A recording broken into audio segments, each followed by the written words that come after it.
Well, hello again, everyone. Welcome back. As I mentioned this morning, meeting the moment on climate change must begin with recognition that every nation has a responsibility, and every nation is at risk. Hurricanes and wildfires don't confine themselves to national borders.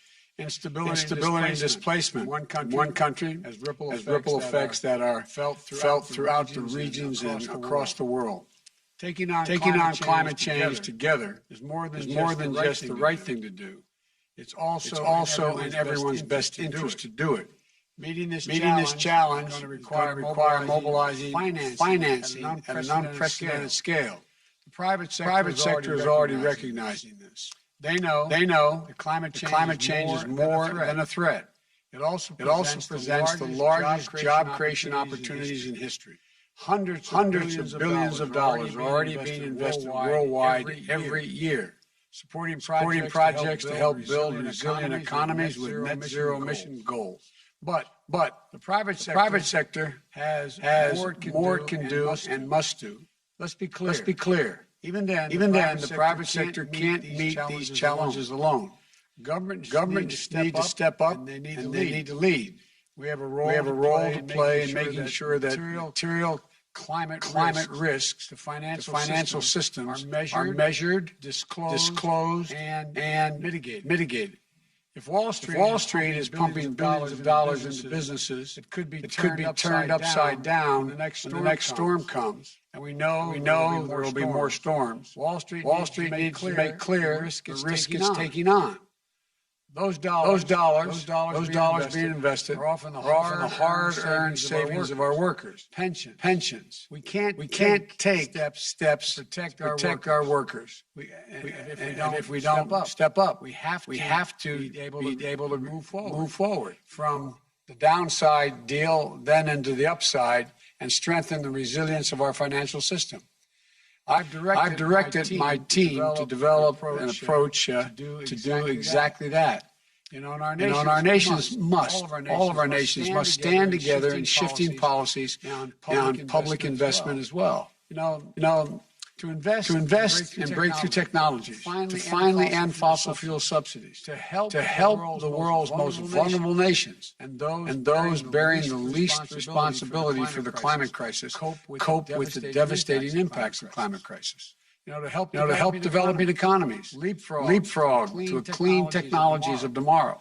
To mobilize the trillions of dollars needed to make most of the opportunity to build a clean energy, job-rich path to meet our goals. To make sure that our climate response is about more than just building and developing new sectors, but also about international security, regional stability, food security, and gender and racial equality as well.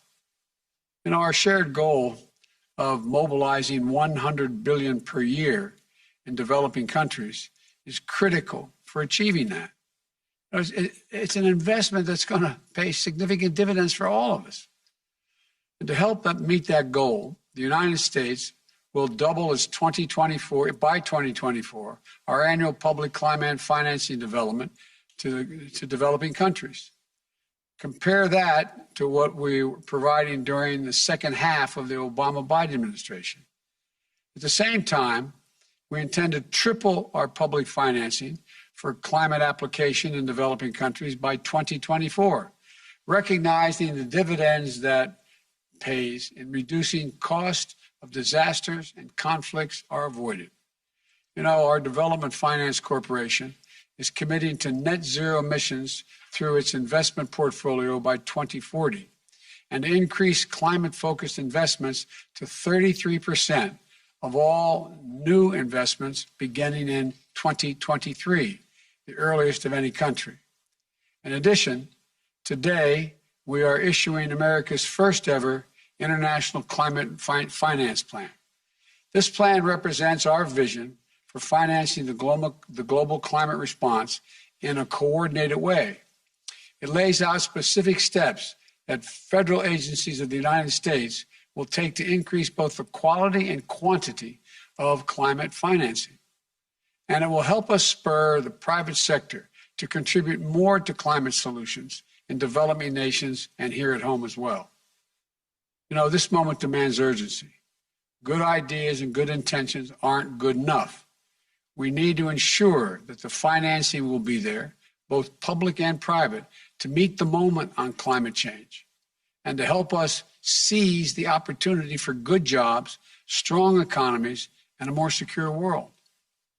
I'm confident that we're going to get this done together. And I look forward to the progress we're going to make together in today's sessions. So let's move on.